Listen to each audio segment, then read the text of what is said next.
आप सभी का एक बार फिर से स्वागत है लिफ्ट स्किल चैनल पर। मेरे पास एक लिमिटेड फंड है, मैं 10,000 रुपये लेके आया और मैं चाहता हूँ मैं स्टॉक मार्केट में वर्क करूँ।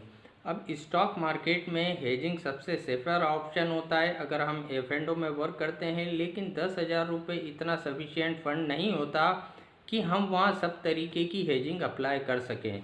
अब अगला ऑप्शन जो आता है कि भाई ठीक है, 10,000 रुपये एक लिमिटेड फंड में एफ&ओ में वर्क करना मुश्किल है, वहाँ हम काम नहीं कर सकते, तो उस ऑप्शन को तो हम ड्रॉप करते हैं। अब सेकंड ऑप्शन आता है इन्वेस्टमेंट का कि ठीक है भाई, एक 10,000 रुपये की कैपिटल लाए हम, तो यहाँ पर 10,000 रुपये के मान लो हमने स्टॉक खरीद के रख लिए, चाहे वो शॉर्ट टर्म के लिए रखे, चाहे वो हमने लॉन्ग टर्म के लिए लेके रख लिए।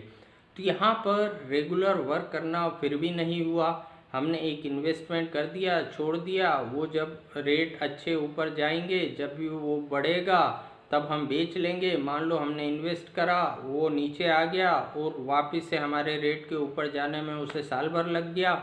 यानी एक अमाउंट हमने इन्वेस्ट कर दिया, उसके बाद हम तभी बेच पाएंगे जब उसके रेट ऊपर जाएंगे। यानी ये एक सिर्फ इन्वेस्टमेंट हुआ, यहाँ पर रेगुलर वर्क नहीं हुआ। अब बात आती है कि भाई एक 10,000 रुपये हमारे पास हैं और उसमें एक रेगुलर हम किस तरीके से यहाँ काम कर सकते हैं। अब एक ही ऑप्शन बचता है कि भाई हम यहाँ पर इंट्राडे ट्रेड करें। ठीक है भाई, हम 10,000 रुपये में इंट्राडे ट्रेडिंग करने के बारे में सोच रहे हैं, लेकिन इंट्राडे ट्रेडिंग बाहर से दिखता जितना आसान है, अगर सबसे कोई कठिन पार्ट है यहाँ पर ट्रेडिंग का तो वो इंट्राडे ट्रेडिंग ही है।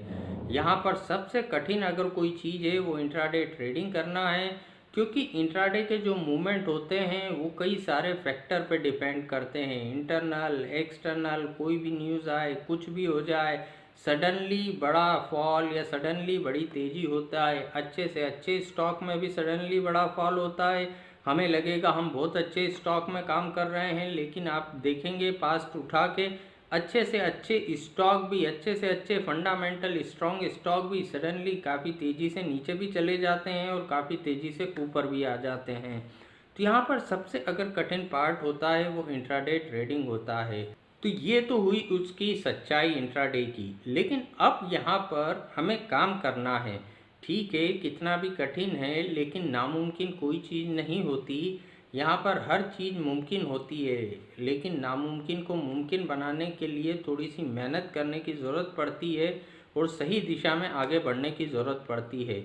अब मेरे पास 10,000 रुपये, मैं इंट्राडे ट्रेड शुरू करना चाहता हूँ। 10,000 रुपये लेके आया, अकाउंट ओपन कराया, 10,000 रुपये यहाँ पर डाले।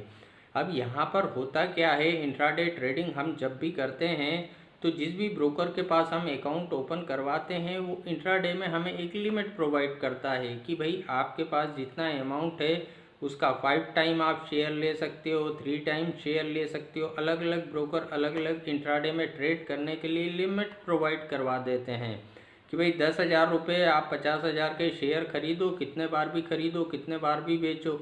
लेकिन प्रायोरिटी पे क्या होना चाहिए कि इनिशियल स्टेज में हम एक कंसिस्टेंसी लाने की कोशिश करें। पहले यहाँ काम शुरू करें, काम शुरू करने के बाद ये तो हम देखें कि भाई रेगुलर कुछ पैसा हमें आ रहा है या नहीं आ रहा है, उसके बाद यहाँ पर लिमिट का यूज़ करना वो ठीक होता है।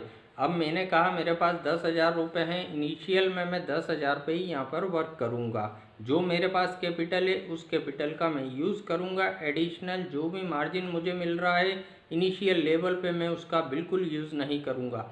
अब 10,000 रुपये में मैं किस तरीके से वर्क करूँ। अब यहाँ पर कुछ हमें नॉलेज ये भी गेन करना पड़ता है कि भाई हम यहाँ खरीद के काम करें या बेच के काम करें। अब खरीद के या बेच के काम करने के लिए जो हम प्रिडिक्ट करते हैं उस प्रिडिक्शन के लिए क्या पैरामीटर हम यूज़ करते हैं, और जो पैरामीटर हम यूज़ करते हैं वो कितना सही होता है कितना गलत होता है, ये काफ़ी सारे वीडियो में मैं आपको समझा चुका हूँ। तो उस पैरामीटर कौन सा हमें यूज़ करना है, वो कितना सही कितना गलत होता है, उसे भी चेक कर लिया। उसके बाद अब हमने यहाँ पर काम करना शुरू करा।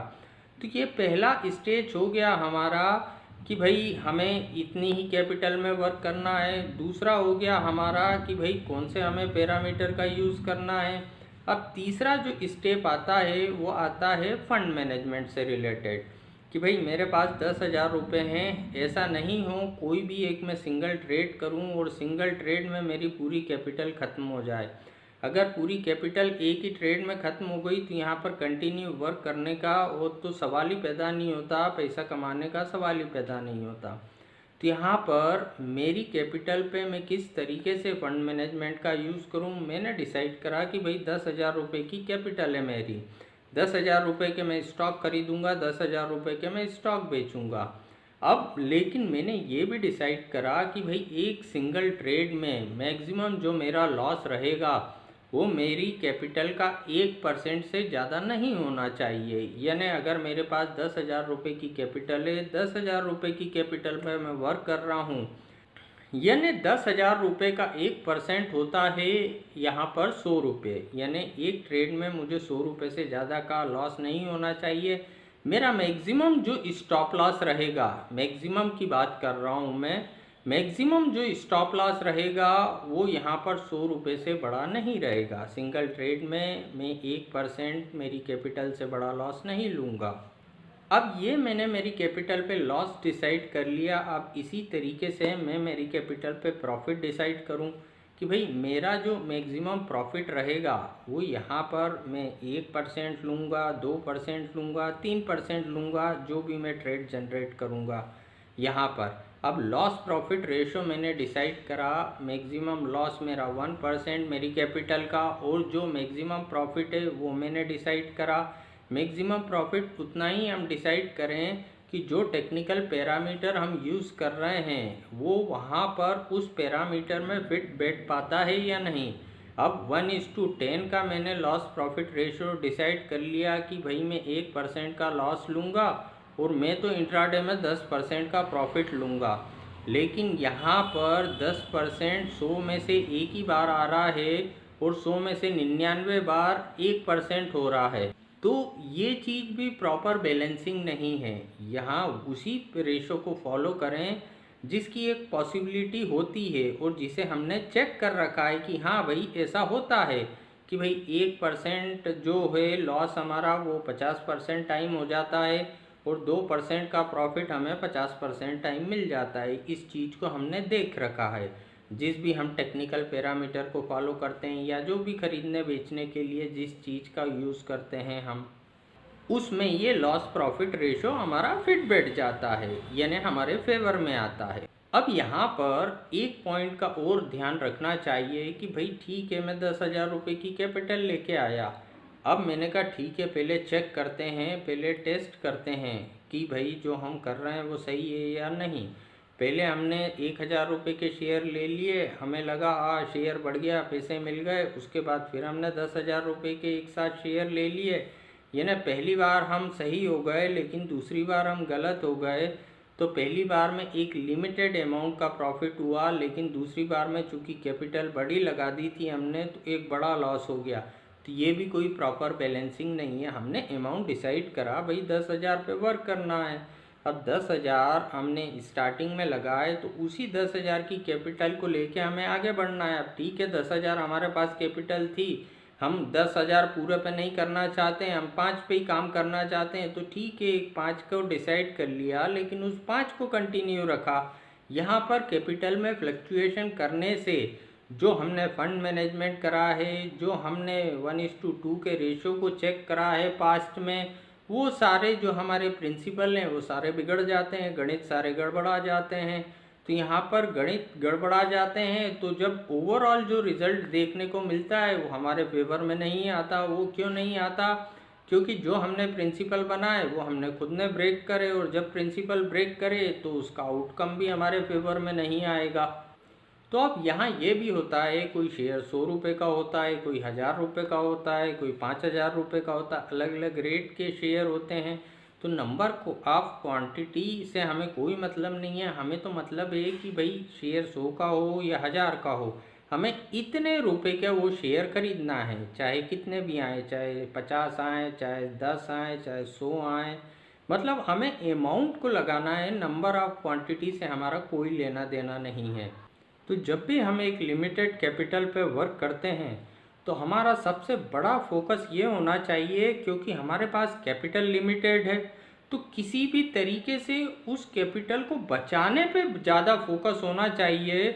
जब हम पूरा फोकस उस कैपिटल को बचाने पे कर देंगे तो जब वो बची रहेगी तो यहाँ पर उसका बढ़ना तो तय है, क्योंकि हम कंटिन्यू वर्क कर रहे हैं।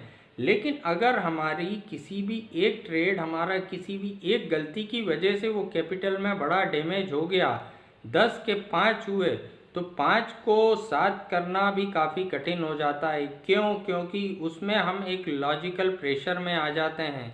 जब एक लॉजिकल प्रेशर में आएंगे तो कोई भी हम शेयर खरीदेंगे, वो 1 रुपये ऊपर बढ़ेगा, हम तुरंत उसे बेच देंगे। यहाँ पर डर के कारण, क्योंकि हम पहले से लॉस में बैठे हैं, हमें लगेगा ऐसा नहीं कि 1 रुपये ऊपर है नीचे चला जाए, प्रॉफिट लॉस में बदल जाए। तो छोटे छोटे जो ट्रेड होंगे उससे हम डरने लगेंगे। जब छोटे छोटे ट्रेड से हम डरने लगेंगे और जब भी कोई काम किसी दबाव में किया जाए तो उसके रिजल्ट उतने अच्छे नहीं आते। अगर कोई काम बिना दबाव में करा जाए तो उसके रिजल्ट काफ़ी अच्छे आते हैं। इसीलिए जो अच्छे अच्छे लिटरेट लोग हैं, जो इस मार्केट को बहुत क्लोजली मॉनिटर करते हैं, जो इंट्राडे ट्रेडिंग को भी अच्छे से जानते हैं, तो यहाँ पर उन सभी का ये कहना रहता है कि किसी भी हालत में इंट्राडे में बिना स्टॉप लॉस के वर्क नहीं करना चाहिए। बिना स्टॉप लॉस के वर्क नहीं करना चाहिए, यानी उसका मतलब यही होता है कि अपनी कैपिटल को इंट्राडे में प्रोटेक्ट करना सबसे बड़ा काम होता है। दूसरे नंबर पे जो काम आता है वो होता है कमाने वगैरह का। तो इंट्राडे ट्रेड, जैसे मैंने स्टार्टिंग में कहा, सबसे डिफ़िकल्ट पार्ट होता है, लेकिन नामुमकिन कुछ भी नहीं होता। नामुमकिन को मुमकिन ट्रेडर खुद बना सकता है।